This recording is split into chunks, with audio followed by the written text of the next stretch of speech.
Commence primary ignition.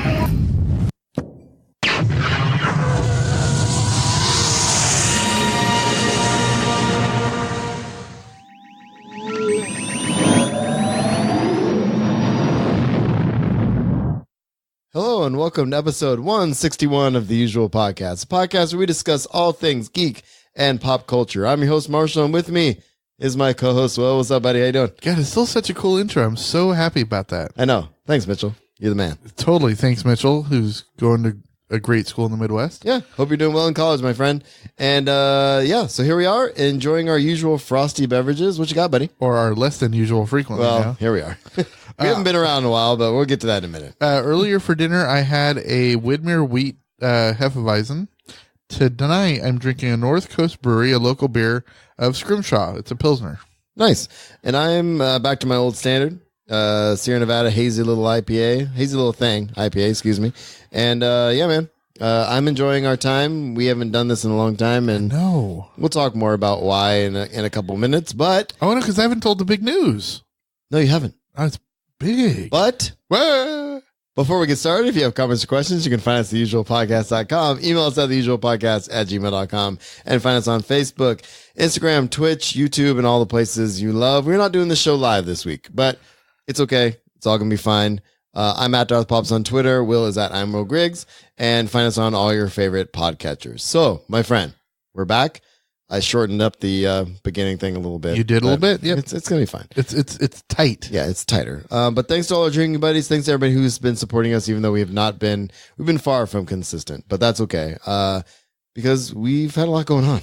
A lot going on. Both personally, professionally, All the things. everything, all the things. So, do we want to play a lot of catch up, or why don't you just announce why you've been really busy? A little bit of catch up. I've been really busy because, as most of you know, we had a major hiatus for quite a few months because I was unemployed and going around the country looking for work. I finally was able to settle back down in Fort Bragg. Yep.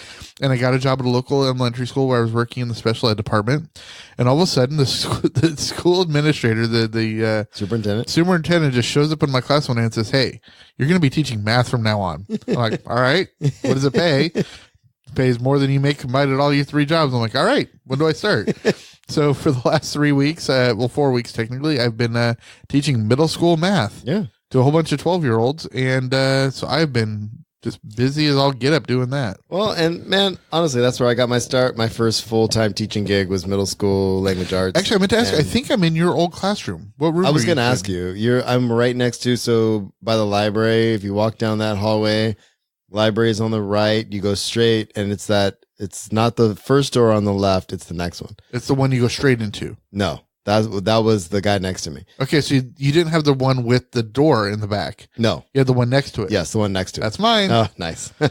With the weird 3 windows, 2 open up and 1 open down. None of it makes any sense. No, but the wall shape, the wall. So Teresa Estep's, her class was next to me, and then Melinda McLaughlin was next to her, and to me was Wells, who had retired West, and then Wells. Yeah. Anyway. Well, actually, that first one on the left, it's empty. Nobody uses it. Oh, well, here we are. But it's weird that we're in the same class that we used to. Oh, man. I mean, well, it makes sense because you took over my old room. Right. And now, ironically, yeah, I am in your old room at the high school. I know, right? Anyway, man, so we're back, and we probably would have recorded at least one time prior to this, but Fort Bragg was on the last list of the power outages, and we were out for a week. I'm guessing we're probably going to be averaging about 1 a month for a while. Yeah. Just because it's holidays, family things, we always kind of take a break. But we've got big news for next month. We got my birthday and Star Wars happening, right? So we always have that live after show. And then I'm guessing we're still going to try to do the Jay and Silent Bob show in Sacramento in January. I hope so. I really want to make that happen. We probably should jump on tickets, but actually, I'll jump on that tonight and I'll buy them. So man, I'm stoked for you. Yeah, it's awesome because I'm able to stress less because I can actually buy food. Yeah. And I can actually take more part in stuff. Like I just bought a brand new. I could never buy new clothes, right? Yeah. So I dropped big $24, and I bought a brand new. That's with shipping and handling and everything. By the way, I bought a new shirt. I posted it to my my Disney Instagram. Yeah. And it's really cool. It's a Soaring Over California shirt that has Patrick Warburton right in the center. And of course, right above it has him saying, "Nice work, pal." Yeah, he's amazing. He is. So, dude, we've had a lot going on. We'll probably definitely give you a show a month. We apologize if it's any less than that, but hopefully a show a month is what we can definitely do right now. And like I said, we're just talking about geeky stuff, and honestly, just to jump right into it, we might as well, right? Let's do it. We are going to center this episode around the launch of Disney Plus. Yep. And our thoughts on the Mandalorian. So good. which came. So the Mandalorian launched with Disney Plus. So the wife just brought the dog in. We have a guest mascot today. Yeah, so my dog Dag will be in the room with this episode. You shouldn't be able to hear him because our mics are tight, but yeah, the dog is in the room. But anyway, so Disney Plus launched with a bunch of original content out the gate. One of them including The Mandalorian. Yep. Another one called that had to do with Imagineering, which is phenomenal. It's called The Imagineering Story. The World According to Goldblum. And then there's one that has to do with High School Musical. Yeah, it's High School Musical, the show. Yeah, but it's Kristen, one from Good Place, Kristen Bell. Kristen Bell, yes. Okay, really, because I was never a big High School Musical because it was later for me, but basically the basic concept of it is it takes place in the same world as High School Musical, but the fact that they made it big. Mm-hmm. And so it's the school that they went to performing a show called High School Musical based on the antics that happened with their original. You lost me at the title. It's meta is what it is. It's a little too deep for me, but I do love Kristen Bell though. I'm Dude, a big fan of The Good Place. Good Place, and it's so good. Yeah, Good Place is brilliant. All right, so honestly, the main one we're going to talk about this week, I watched the Imagineering one. We'll maybe hold off my thoughts on that. Yeah, I'll be watching that this weekend. And honestly, what I want to say about that is I hope it's more than the first couple episodes that I've posted. I think it will be. It's an ongoing thing. It's brilliant. The first episode centers around Walt, his influence, getting the studio going and everything else. And then it ends with his death. And then the second episode has to do with opening Disney World and life without Walt. And which is a big old battle in and of itself. And honestly, man, I gotta tell you, like, one of my favorite things to watch is Disney history stuff. And you know, one of the podcasts I love talks about, you know, projects that weren't launched and all this Disney other stuff. Dish, right? Disney Dish podcast with Jim Hill, and I love that. But this show's brilliant, so definitely check it out, and we'll talk more about it next time. Awesome. But let's spend our time next few minutes. This episode's not gonna be very long. Sorry, you probably already seen it's not very long. But let's talk about The Mandalorian, man. And Disney Plus in general. First of all, let's talk about Disney Plus. It's had a couple of issues with launch. Yeah. You know, to be expected. Server crashes, possible expiration dates already. I was just like, a lot of it's data mine stuff. Take it with a grain of salt. Enjoy it. We have what we have. They're gonna. If Disney does nothing, they cater to the guest. Yeah, they're gonna do what gets them money, and what's gonna get them money is giving the audience what they want. Yeah, man. And as far as launch goes, like I waited up and then I fell asleep, and then Nick, who's been on the show before, he texted me, said, "Oh, I've been able to watch everything and stuff," and he must have got in at the right time or something, but I had fallen asleep, and at 2:00, there still wasn't really even an app on my TV. So I was like, I'm just going to deal with this tomorrow. I know that they were having issues with that the app wasn't even available on older Apple TVs. Yeah. So they're up to, I think, an Apple TV 4 now, and I don't think it was available on Apple 1 and 2. Well, I've got an Amazon Fire TV. So it was there the next day. Yeah, I know it was working on Roku because that's what my brother has. And I was able to download everything the next day. And by then, I know there were a lot of login issues that morning. But really what it comes down to is they had 10 million. I know, 10 million subscriptions day one. Yeah. So... And even if you think at the cheapest, if everybody got the major deal, which was, you know, $60, that's $600 million they brought in for launch. Day one. So, yeah. So I'm excited. Let's just talk about The Mandalorian now.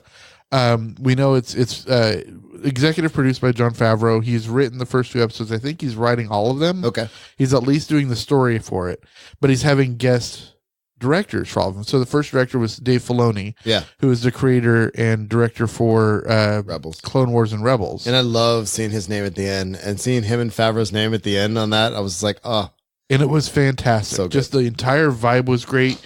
It was the Western vibe that Solo wanted to have. Yeah. But it still held the grittiness that Rogue One had. Yeah. I loved it. The entire vibe was cool. I'm not a huge Nick Nolte fan, but he was great. He was good, right? As the little guy that helps him out. The intro scene of when the Mandalorian first walks into the bar and the cantina and picks up his first marker was great. It actually reminded me a lot of the intro to the Rock movie, The Rundown. Okay. Right. Yeah. I love where he's out sitting in the car talking about listening to mushrooms, and then he goes in and beats up the football team. Right. It was very similar to how he just one man walks in and just beats the crap out of an entire group. No, I love it. And I don't know. This had the vibe that I think I want from an Obi-Wan series. Yes. This is like the space Western, Solo dude trying to like figure his stuff out. And I like the way that they did the chits and stuff, like how they dealt with the bounty organization of bounty hunting. It's like, no, that's Empire credits. That's not good anymore. Right. Yeah. It was really neat. It's like, well, how about you want the chit stuff? And they're like, well, how about you just give me the marker? And it's like, they were kind of delving into the stuff that you're going to have to deal with when you have an entire governmental collapse with nothing to take its place. Exactly. It was phenomenal. And what I loved is it didn't actually tell you what planet they're on. No, they didn't. It makes you think it's Tatooine, but it's a little too, I hate to say bleak because Tatooine is bleak, but not as sunny. There's no, it doesn't seem like there's a dual suns. But then there was Jawas. There were Jawas. And then the Sandcrawler. Exactly. And so it makes you think maybe it is. Right. But it still hasn't said. Who knows? It could be Jakku. It would be really interesting if it turned out to be either planet, honestly, because one, that would mean the Zerka were on whatever planet it was, because that's the Jawas acquired stuff from the Zerka. But what was really funny though too is like the idea of like if they were to do, and I know I keep harping on this now, but if they did an Obi-Wan show, they could and there was a crossover kind of because thing, they've already announced that this has been picked up for a second season. Yeah, absolutely. For Mandalorian, not Obi-Wan. Right. But I will have to say that I'm drawing Wolfgang. Oh gosh, the documentary director that they got in to play the Empire guy, who gives him the marker. Oh. The old dude? Yeah, it starts with a W. Wilhelm. No, that's the Scream. We're going to be editing this part out, but no, he's a Werner Herzog. Damn it! Why did it take me so long? Werner Herzog. He's a world-class documentarian. I think he's won a couple of Oscars. He did that Cave of Forgotten Dreams. Oh, really? Okay. About the cave paintings in France. He also did. He did the documentary called "Little Dieter Learns to Fly," which was about a German-American pilot who gets shot down in Vietnam. Oh, okay. And escapes his prisoner of war camp. Oh, wow. And is on foot for like dozens of miles before he finally escapes. And it was actually turned into a movie with Christian Bale called Rescue Dawn. Okay. And he directed both. He directed the documentary and the feature film. That's cool. Both are excellent. But anyways, he very rarely very rarely acts, but he's got this really is that voice German voice, and it's like you could tell he was the one that was the bounty hunting is a complicated profession thing. Exactly. He's an ex-imperial officer. Yeah, that's why he's got the gritty stormtroopers. I like that a lot. So that was really good. We should probably just talk about the spoiler. It's no longer a spoiler because Disney's officially called it and actually named it. And let's mark our moment right now. Like by the time you hear this, episode 3 will be out or whatever. Right. We're talking about episode 1 and 2 this week, and there will be some spoilers ahead. We're not going to get probably too crazy, but please keep in mind that if you don't want spoilers for The Mandalorian, you might want to tune out and come back to us next week. Right. So. And everybody's kind of treating this with respect like they did to the Marvel stuff, right? Where the a window of... Right. But Disney's actually posted on their Twitter page this character's picture and actually called him Baby Yoda? Baby Yoda. It's obviously not Baby Yoda because this takes place after Jedi. Well, after Yoda's death. But there's already conjecture online of who it is. Have you read any of those? I don't normally do that, no. But what I want to say a couple things before you say that. My kids, I watched both episodes with my kids. How were they able to handle it? Because there's a little bit of violence. There's violence, but we watched Endgame in the theater together. Okay, fine then. This Mandalorian was throwing Jawas from 50 feet. No, and that was hilarious. But no, my kids, OTD. My kids are used to the fantasy violence. You know what I mean? And we can't wait. A month from now we're gonna go see episode 9. How did they handle him chopping the guy in half with the door? Really don't care about that. Look again. It's old stuff. Well, but that's the thing, man. But the one thing I want to say about it is I am watching it with my kids, and the one thing they literally cannot get over, especially in the second episode, is how damn cute this thing is. So cute. Like whoever animated Baby Yoda needs a freaking award. Okay, well, and first of all, you find out that Baby Yoda is 50 years old. Yeah, but it's also very hard to look at some of the things that the thing does and not be like, oh. I know, right? My favorite part when he's sitting around the fire and the Mandalorian is trying to heal his wound. Yeah, I love that. And Yoda keeps getting out of his little Baby Yoda keeps getting out of his little egg to come over and heal him because he's force sensitive. And he's reaching, he's trying, and then he just picks him up and puts him back. He's like, in the egg. Get back in there in the egg. It's like, you silly little thing. All right, so let's get to the conjecture. The most common one online is that it's an offspring of Yoda and Yaddle. Mm-hmm. Yeah. Because evidently at this point, this thing is 50 years old. This is supposed to take place sometime after Jedi. Mm-hmm. So if you did that back dating, it's about 50 years to Phantom Menace. Okay. And at the time of Phantom Menace, both Yoda and Yaddle, who are both of the same species, right, were both on the Jedi Council at the same time. Yeah. But Yaddle was off the Jedi Council by the time we got to Clone Wars. Oh, that's true. So did she get pregnant? Yeah. Whatever. But you got to remember also, Yoda was a strict holder of the code. Would he have had a thing? There's also a conjecture that they actually aren't sentient animals. There's conjecture that Yoda and Yaddle might be sentient plant life a la Groot. And therefore you can have an offspring be a descendant per seed right. Without like it'd be asexual. Without sex, right? I don't know, man. I like the idea that maybe no. I like the idea that Yoda would have stuck to his code. Right. That's where I'm at, especially as judgy as he was with Anakin. Yeah. And of course, when the whole thing with Padme happened and everything else. I mean, I like to think that I kind of don't want this to be Yoda's kid. I would actually prefer if it was that there was a third species, because if I remember correctly, I want to say there was a senator in the Senate in episode 1 that was of the same species but was never named. Yeah. What if he and Yaddle had a kid and that's why Yaddle was kicked off the Jedi Council? Possible. Yeah. Because she broke the Jedi code? Yeah. I don't know, man. But so a couple other things. Yeah, I honestly don't care. It's a cool story. Yeah, no, it's a really cool story either way. And I do I love the thing I loved about the second episode was how you see that connection growing, you know, between the two of them. And you see the Mandalorian, as hard and bounty huntery as he is, you know, looking out for, obviously, but it's hard to tell because 1, you never see his face. 2, you don't know if he is looking out for him because that's his bounty or if he actually cares, right? Right. Well, an interesting thing is that, remember when the IG unit showed up, and I think this one was an IG-92, whereas the one that's IG-11. Was this one an IG-11? 11. Because I remember the one from Empire was an IG-88. Mm-hmm, 88. So anyway, so this one was IG-11. This one kept wanting to self-destruct, which is hilarious. Yeah. We watched it on the subtitles, that's how I know. Oh, was it? Okay. Yeah. So, but remember the IG unit said that his bounty said terminate. Yeah. Didn't matter. Whereas the Mandalorian's one said less if you terminate, more if you bring him in alive.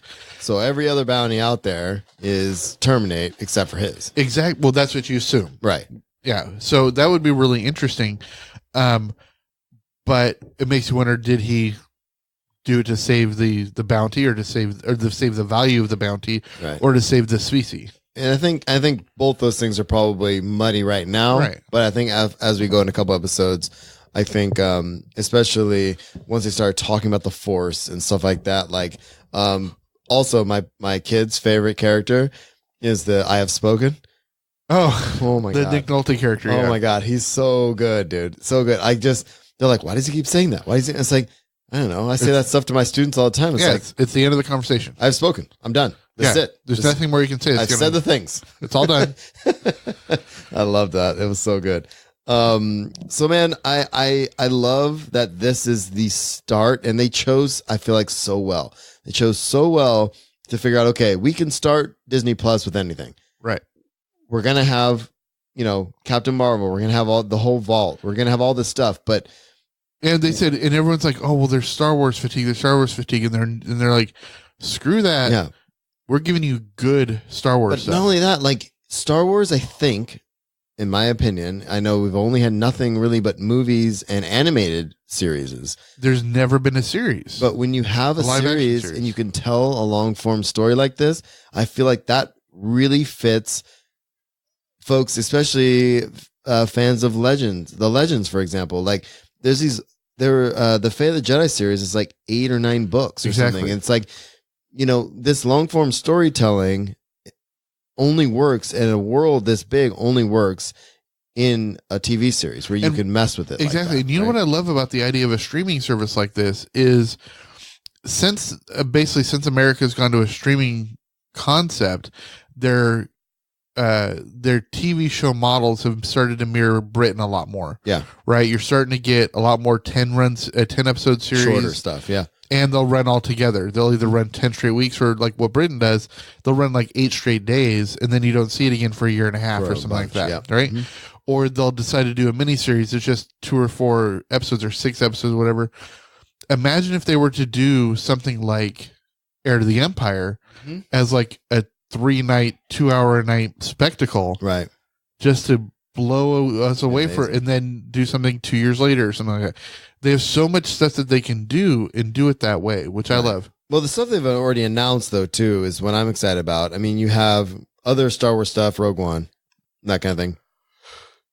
But what I'm more excited about, I think, not more excited, but intrigued to see the variety and what we're going to get and the Marvel stuff.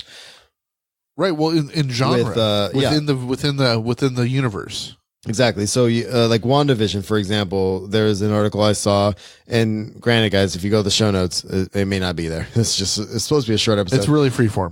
But there was an article that said that WandaVision was going to be was filmed like it was shot in front of a live studio audience, right? Because it's supposed to be mimicking like a 50s sitcom, which is brilliant. Like exactly, and like I'm really looking forward to the Loki thing. And the Winter Soldier Falcon thing. The what if. And the what ifs. I mean, they can go for a decade on what ifs. Oh, exactly. You know what I mean? And because the what if comics have actually been running since like the 60s. Oh, yeah. Forever. And some of my favorite what if stuff has to do with Deadpool, but we don't want to get to that. Well, they just announced one. Somebody, who was it? Jeff Goldblum, actually. He was doing an interview with somebody who was petting some dogs. And he let it slip that he had gone in to do some voiceover work as the Grand Master. No way. For a What If episode, and it happened to be an episode that involved Tony Stark. And that's awesome. And it brought in Robert Downey Jr. to do the voiceover work. So, okay, so what do we want to do now?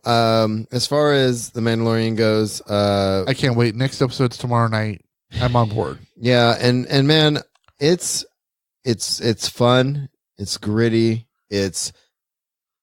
I love the fact that we still haven't seen his face.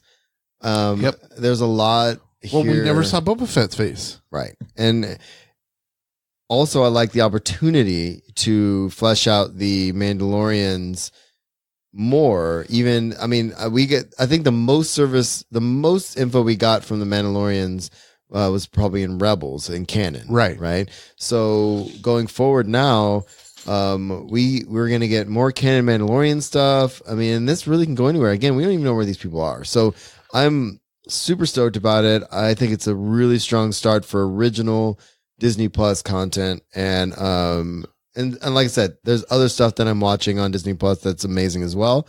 But The Mandalorian it's really strong, man. Yeah, and this is really, going to be great strong. because like this one, it could delve into the Mandalorian Guild, right? Mm-hmm. And then you could have another season that delves into the Berserker Corporation. You have another one that can delve into the Black Sun underground gangster movement. And a lot of Star Wars fans, especially fans of KOTOR and stuff like that, we really love to see the Black Sun come back. Exactly. All right, man. So I don't really have much negative to say about it. I would have liked a little bit. I would have liked one more episode to solidify the mentor. I think they did a good job in the second episode with the mentorship between I Have Spoken guy and the Mandalorian, but it seemed a little rushed in the first episode, just as far as like I do like how it's fleshed out more in the second. Yeah, learn to ride this thing, and like, why are we riding this thing? Like, whatever, this little horse thing or whatever. Which I find funny because it was required to get there, but not to get back. Yeah, but So again, there was a couple little things like that, but ultimately, the end, it was probably one of the best endings of a pilot episode to keep you really have you chomping at the bit. Yeah. For the next, which is great the way they did that because it released November 12th, which was a 21st, so 14th. Yeah, so it was released on a Tuesday, and then the second episode was released Friday. And all Disney Plus original content will be refreshing on Fridays, right? Because Netflix does it on Netflix does their movies on Friday, tend to do their TV shows on Tuesdays. Yeah.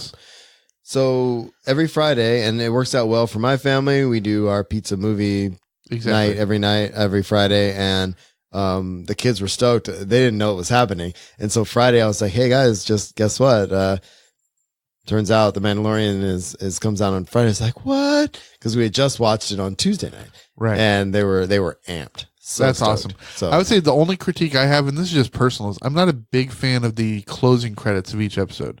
Oh. Where they kind of switch to like the pastel style paintings and have the wispy sort of. Actually, the music sounds very similar to Westworld to me. Oh, I can see that. And then I think they drag on a few extra minutes longer than necessary. Yeah, for sure. But, and that's just me. That's just my taste.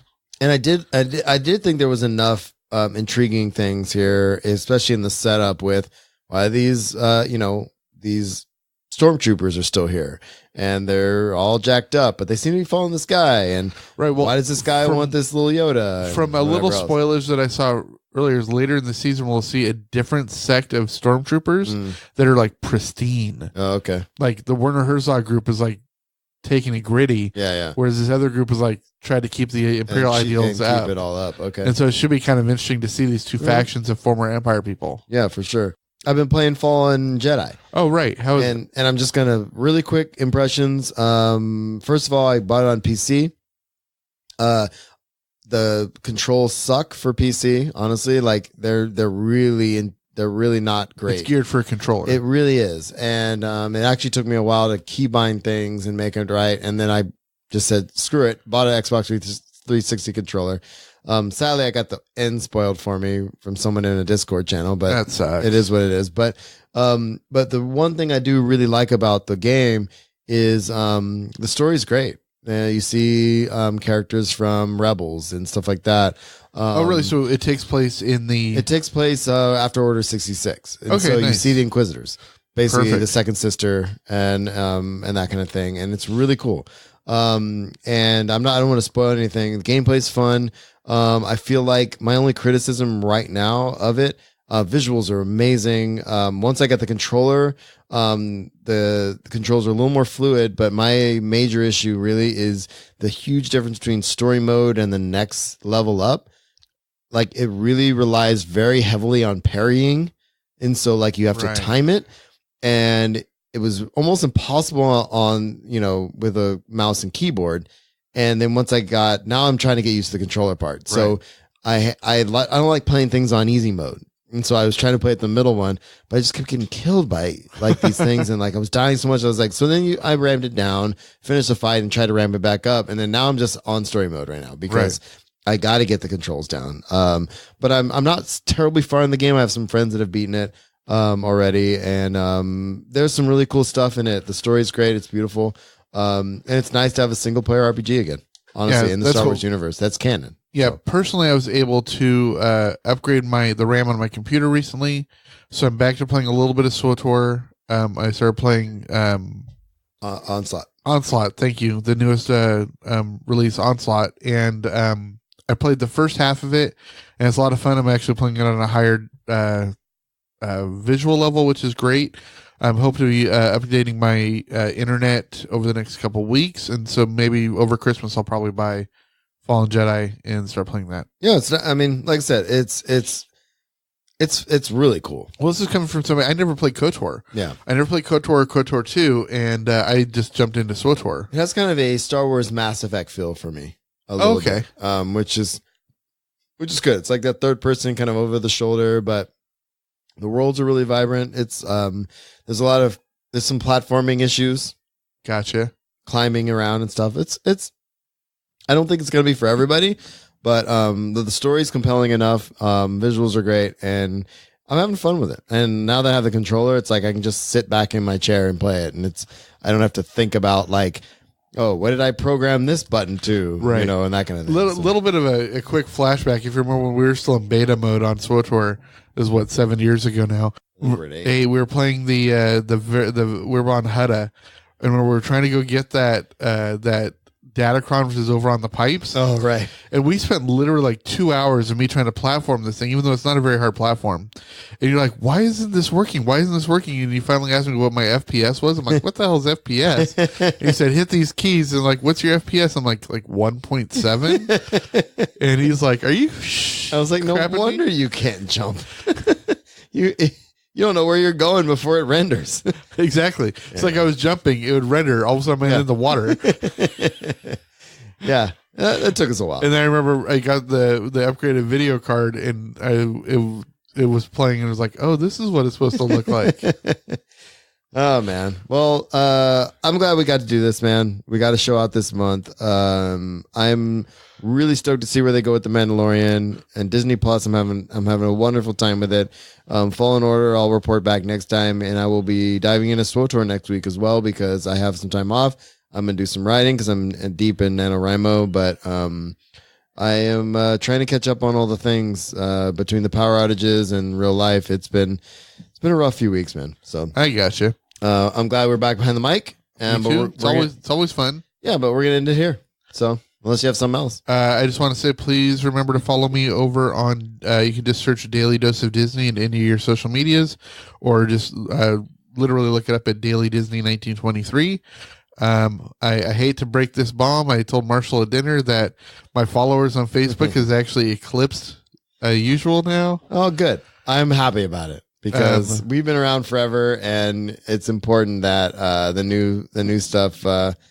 That's how you got to stay relevant, man. You're doing it. You're really doing it. I don't know how relevant. I mean, I basically just say this is what happened in Disney history. Yeah, today. people like that. They do. I think it's important.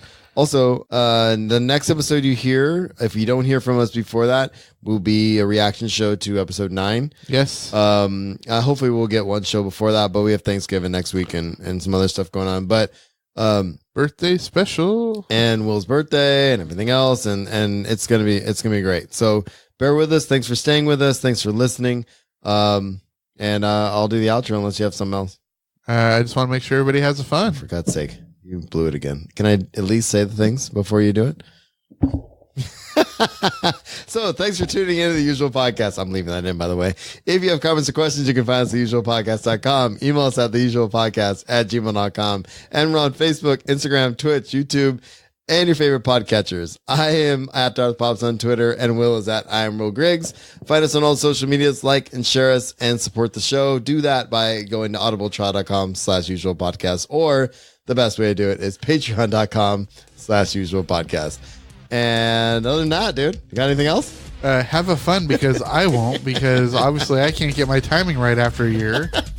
Oh, have a fun. And we'll see you all next week-ish. Peace. To be fair, I baited you a little bit on that. A little bit. Jackass.